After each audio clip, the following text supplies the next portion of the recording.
The studio lights burned bright, casting sharp shadows across the polished floor of the late show set.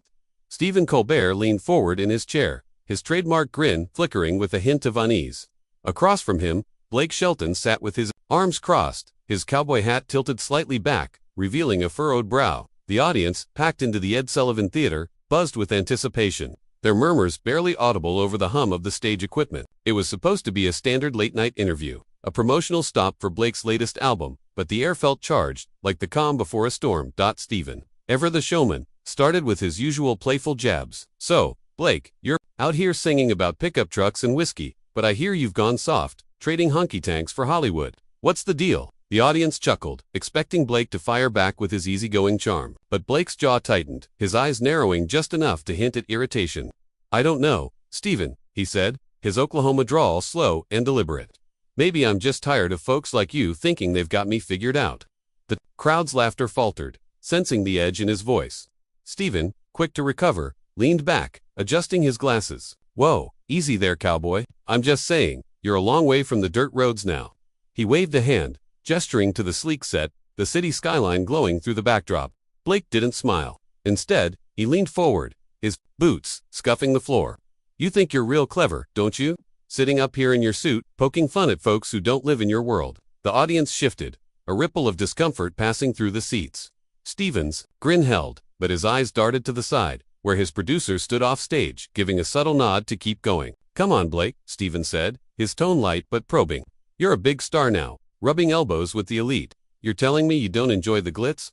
Blake's fingers tapped the armrest, his voice low but firm. "I think sing about what I know, Stephen, my life, my people. You wouldn't last a day where I come from." The exchange was sharper than the usual late-night banter, and the crowd sensed it. Stephen, never one to shy away from a challenge, pivoted to a hotter topic. "All right, let's talk about something else. You've been vocal about your views on, let's say, certain cultural shifts. Care to elaborate?" He raised an eyebrow, inviting Blake to step into the trap. The question wasn't about music anymore. It was about the headlines, the online debates, the things Blake had said in interviews that had sparked firestorms on social media. Blake's eyes locked onto Stephen's, and for a moment, the studio felt impossibly small. "You want to go there?" he asked, his voice steady but carrying a weight that made the audience lean in. "Fine, I'll say it. I think people are too quick to judge what they don't understand, and I'm not here to apologize for who I am." The crowd erupted, some cheering, others murmuring in dissent. Stephen seized the moment, his voice rising with a mix of humor and challenge. "So, what? You're the voice of the heartland now. The guy who's gonna tell us city folks how to think." Blake's chair scraped back an inch, his posture stiffening. "I'm not telling anyone how to think, Stephen. I'm saying you don't get to twist my words to fit your narrative." The tension was palpable now, the kind that makes producers sweat and audiences hold their breath. Stephen, sensing the moment slipping, tried to pivot back to levity. All right, let's cool it down. Tell us about the new album, Blake. What's the story behind it?" But Blake wasn't having it. He leaned back, his arms still crossed, and shook his head. "You don't care about the album, Stephen. You're just looking for a soundbite, something to clip and send viral." The accusation hung in the air, raw and unfiltered. The audience gasped, a few clapped, and Stephen's smile faltered for the first time. Offstage, the producer's hand froze mid-signal, unsure whether to cut to commercial or let the train wreck unfold. The stage lights seemed to burn hotter as the silence stretched, broken only by the faint hum of the audience's unease. Stephen Colbert, caught off guard by Blake Shelton's accusation, regained his composure, his fingers drumming lightly. On the desk, he tilted his head, the grin returning but sharper now, like a blade wrapped in velvet. "A soundbite, huh? Come on, Blake, you're in showbiz. You know how this works. You say something spicy, it gets clicks. That's the game." His tone was playful, but the challenge was clear, daring Blake to double down. Blake's eyes didn't waver, his voice low and steady, cutting through the studio's artificial warmth. "Maybe I'm tired of the game, Stephen. Maybe I'm done with people like you turning everything I say into a circus." The crowd stirred, a mix of cheers and murmurs rippling through the seats. Some were on Blake's side, drawn to his defiance. Others sensed a spectacle, their phones already out, ready to capture whatever came next. The producer, still off stage, gestured frantically to the crew, signaling to hold the cameras steady. Stephen leaned forward, his hands clasped, his voice taking on a mock-serious tone. "A circus, Blake. You're on a late-night show, not a soapbox. We're here to have fun, talk about your music, maybe poke a little fun at that cowboy hat." The audience laughed, but it was thinner now, nervous. Blake's jaw clenched, his fingers gripping the armrests. You keep going for the hat, Steven, but you're not fooling anyone. You want to talk about my music? Then talk about it. Stop trying to bait me into your culture war nonsense. The crowd gasped, the air electric with the weight of Blake's words. Steven's eyebrows shot up, but he didn't miss a beat. Culture war. Whoa, Blake, I'm just asking questions. You're the one getting heated. He turned to the audience, palms up, playing the innocent host. Folks, is it just me, or is Blake bringing some Oklahoma thunder tonight? The crowd roared, some clapping, others shouting encouragement, but the divide was clear. The room split between those rooting for Blake's raw honesty and those craving the drama of a late-night takedown.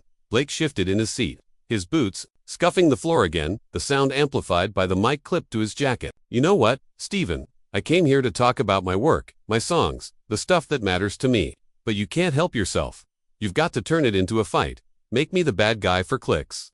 His voice was calm but carried a steel edge, the kind that comes from a man who's had enough. The audience quieted, sensing the shift.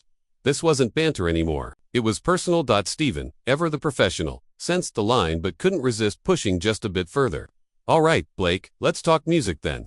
Your new album's got that classic country vibe, but some folks say it's leaning into, let's say, divisive themes. Care to clear that up? The question was a trap, dressed up as an olive branch, and Blake knew it. He leaned back, his hat casting a shadow over his eyes. Divisive. That's your word, not mine. I write about life, Steven. Love, loss, hard work, family. If that's divisive to you, maybe you're the one with the problem. The crowd erupted again, louder this time, a mix of cheers and boos. Steven's grin tightened, his eyes flicking to the producer, who was now pacing nervously off stage.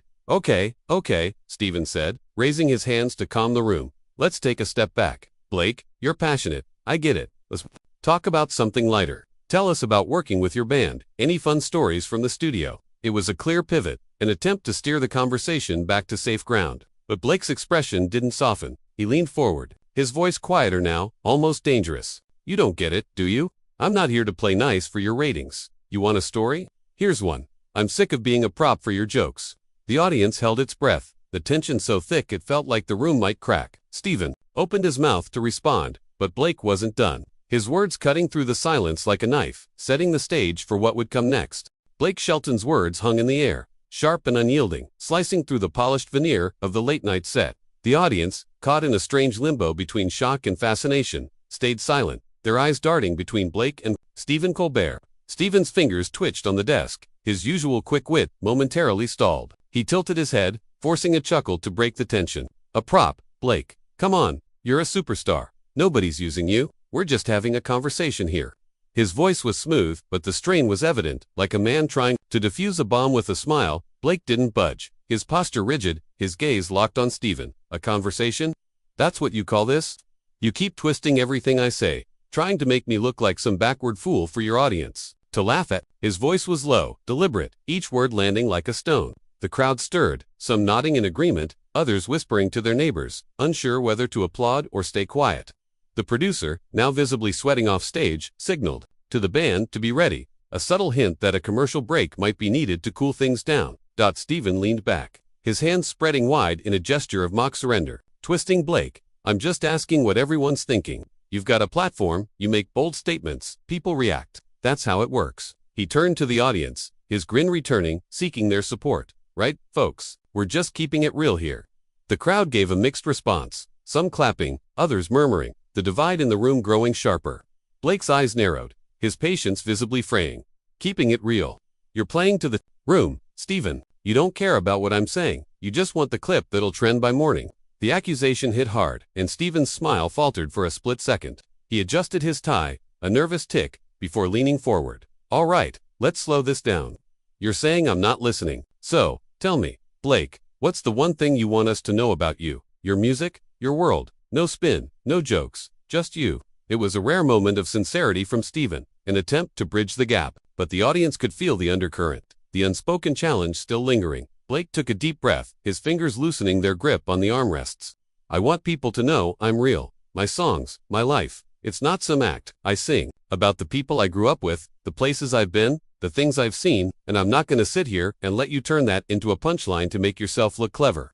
His voice was steady, but there was a rawness to it, a glimpse of the man behind the celebrity. The audience leaned in, some nodding, others clutching their phones, recording every word. Steven nodded slowly, his expression softening. but he couldn't resist a small jab. That's fair, Blake, but you've got to admit, you make it easy. Sometimes, wading into hot topics like you're ready for a bar fight. The crowd laughed, but it was uneasy. Sensing the tightrope they were all walking, Blake's face hardened again, his voice dropping to a near growl. You just can't help yourself, can you? I'm trying to give you a straight answer, and you're still looking for the zinger. The room felt like it was holding its breath, the energy teetering on the edge of chaos. Stephen, sensing the moment slipping further, tried to pivot again. Okay, let's talk about something we can all agree on. Your voice, Blake. That's what carries your songs. Tell us about finding that sound. What makes it yours? He leaned forward, his tone earnest, but Blake wasn't buying it. He shook his head, a bitter smile tugging at his lips. You're good, Stephen, real good, but I'm not here to play your game anymore. The audience gasped, a few cheers breaking through the tension. Blake's chair scraped back slightly, his body language screaming that he was done. Stephen's eyes widened, his hands rising to calm the room. But Blake's next move was already in motion, the weight of his words and actions about to shift the night into something unforgettable. Blake Shelton's bitter smile lingered, his chair still pushed back, his body coiled like a spring ready to snap. The studio lights caught the glint in his eyes, a mix of defiance and exhaustion, as the audience held its collective breath. Stephen Colbert, sensing the moment teetering toward disaster, leaned forward, his hands raised in a placating gesture. Whoa, Blake, let's not get hasty, he said, his voice a careful blend of humor and caution. We're just talking here. No games, just two guys trying to understand each other. The crowd murmured, some leaning forward, others clutching their phones, capturing every second of the unfolding drama. Blake's gaze didn't soften. He tilted his head, his cowboy hat casting a shadow across his face. Understand each other. That's rich. Stephen, you've been poking at me since I sat down, trying to get a rise, and now you want to act like we're buddies. His voice was steady, but the edge was unmistakable, each word laced with a frustration that felt deeply personal. The audience split further, some cheering his bluntness, others shifting uncomfortably. Sensing the interview spiraling beyond the usual late-night script, Stephen's grin tightened, his fingers tapping the desk as he tried to regain control. All right, I hear you. Maybe I pushed too hard. Let's reset. Talk about something you love. Your ranch, your life outside the spotlight. Give us a glimpse of the real Blake. It was a deft move, an attempt to pivot to safer ground, but Blake wasn't following. He leaned forward, his elbows on his knees, his voice dropping to a near whisper that carried through the mic. You don't get it, do you? I've been giving you the real me this whole time, and you keep trying to make it something it's not. The crowd's reaction was visceral, a wave of gasps and scattered applause. The producer, now nearly frantic off stage, signaled to the crew to prepare for a break. But the cameras stayed locked on Blake, his intensity impossible to cut away from. Stephen, caught between his instincts as a host and the raw energy of the moment, tried to diffuse with humor. Okay, Blake, you're preaching now. Should I pass the collection plate? The audience laughed, but it was thin, the tension too thick to break with a quip. Blake shook his head, his hands clenching into fists. That's exactly what I'm talking about. You can't take it seriously, can you? Everything's a joke to you, but this is my life. His voice rose slightly, the Oklahoma drawl thickening with emotion. I came here to talk about my music, my truth, and you've done nothing but try to spin it into some late-night circus for your audience to eat up. The crowd erupted, some shouting support, others booing. The room a chaotic mix of allegiance and spectacle. Stephen's eyes flicked to the producer, then back to Blake, his composure slipping. Blake, I'm not the enemy here. I'm just doing my job, asking questions, keeping it lively. You're the one turning this into a showdown. He spread his hands, appealing to the audience, but Blake cut him off, his voice sharp and unyielding. Your job is to make me look like a fool so you can get your laughs and your clicks. I'm done with it. The audience gasped, the air electric with the weight of Blake's words. He stood abruptly, his chair scraping loudly against the floor, the sound echoing through the studio. The crowd went wild, some cheering, others shouting in disbelief, as Blake reached for the mic clipped to his jacket. Stephen's face froze, his hands half raised, caught between shock and a desperate need to salvage the moment. Blake, come on, sit down, let's talk this out, he said, his voice urgent. But Blake was already moving, his boots heavy on the stage, his intention clear. The producer signaled for a commercial break, but the cameras stayed rolling, capturing every step as Blake turned his back on Stephen, the audience, and the glittering set. The room was a cacophony of noise, cheers, and boos blending into a roar. As Blake's silhouette moved toward the stage's edge, leaving the host and the audience to grapple with what had just happened, Blake Shelton's boots echoed as he strode toward the edge of the stage, the spotlight trailing him like a reluctant shadow. The audience was a sea of noise, cheers clashing with boos, some standing to get a better view, others frozen in there. seats, phones, raised to capture the moment. Stephen Colbert, still behind his desk, scrambled to his feet, his voice cracking through the chaos. "Blake, hold on, let's not do this," he called, his usual polish replaced by a raw urgency. But Blake didn't turn back, his silhouette stark against the glowing cityscape backdrop, his hand already tugging the mic wire free from his jacket. The producer, now a blur of motion off stage, waved frantically at the control booth, but the cameras stayed locked on Blake, the red lights blinking like unblinking eyes.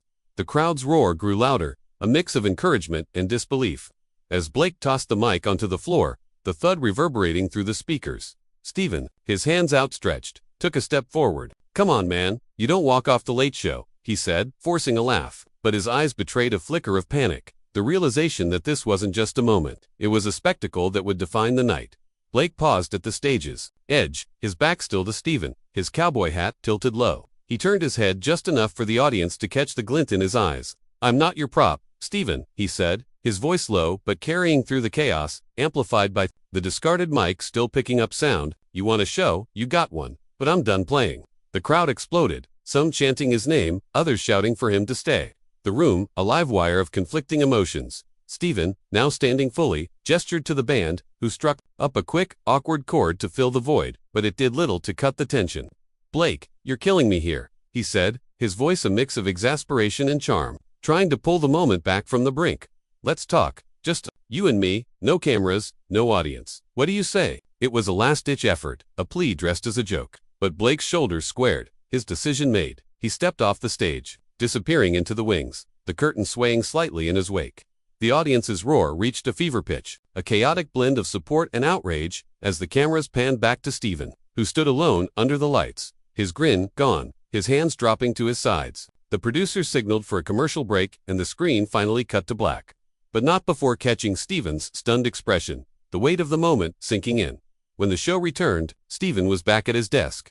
The audience quieter now, still buzzing from what they'd witnessed. He adjusted his tie, forcing a smile, but his eyes were distant, processing. "Well, folks," he began, his voice steadier than before. "That was unexpected. Blake Shelton. Everybody, let's give him a hand for keeping it real." The crowd clapped, but it was uneven, some still reeling, others unsure how to react. Stephen leaned forward, his tone shifting to something more reflective. "You know, sometimes conversations get heated. And that's okay, it's what makes this show alive." Offstage, the production team was in a frenzy, phones ringing, messages flying as they scrambled to manage the fallout. Social media was already ablaze, clips of Blake's exit spreading like wildfire, hashtags trending, opinions splitting. Stephen, sensing the need to move on, transitioned to the next segment, introducing a comedian with a forced laugh, but the energy in the room felt off.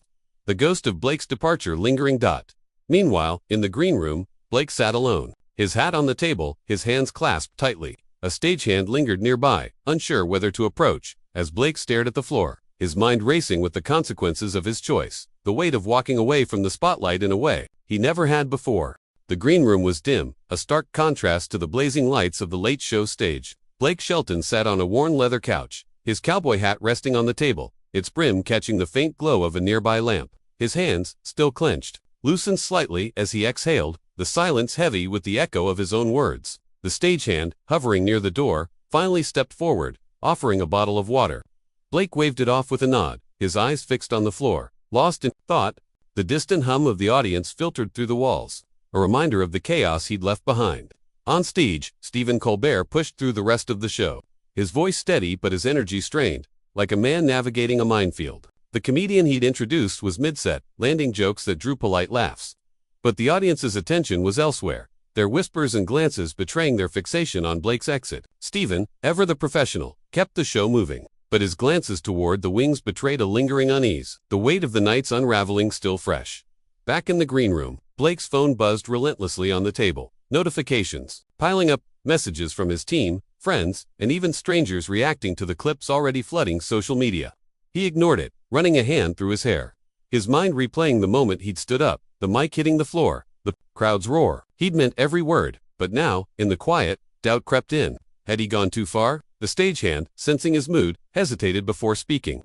"They're talking about you out there," he said softly. "Big moment." Blake gave a tight smile, his voice low. "Yeah, not sure it's the kind I wanted." Meanwhile, Stephen wrapped the comedian's segment, transitioning to a musical guest with a forced grin. "Folks, we've had quite a night, but the show goes on," he said, his tone light but hollow. The audience clapped, but their energy was scattered, their minds still on the empty chair where Blake had sat. Offstage, the producer huddled with the team, already fielding calls from networks and outlets clamoring for details. The narrative was taking shape online. Blake Shelton, the country star, walking out on Stephen Colbert after a clash over identity, authenticity, and the media's game. In the green room, Blake finally picked up his phone, scrolling through the flood of messages. Some praised his stand, calling him a voice for those tired of being misunderstood. Others tore into him, labeling him oversensitive, a diva. He set the phone down, his jaw tight, and stood, grabbing his hat. The stagehand stepped back, sensing. "Is Shifty heading out?" he asked. Blake nodded, his voice steady but tired. "Yeah, I said what I needed to say." He adjusted his hat, his boots heavy on the floor, and walked toward the exit, the weight of his choice settling in. As the show closed, Stephen stood for his final monologue, the audience quieter than usual. "Well folks, tonight was real," he said, his smile softer now, reflective. "Sometimes you get more than you bargained for, and that's what makes this job wild. Thanks for being here." The crowd applauded, some standing, others still processing. The cameras cut, and Stephen lingered at his desk, staring at the spot where Blake had been, his mind turning over the night's events. Outside, Blake stepped into the cool night air, the city's hum a distant pulse compared to the storm he'd left inside. Paparazzi were already gathering, their flashes cutting through the dark, but he kept his head down, climbing into a waiting car. As it pulled away, the headlines were already writing themselves. The story of his walkout spreading far beyond the studio, a moment that would follow him, for better or worse, long after the lights dimmed.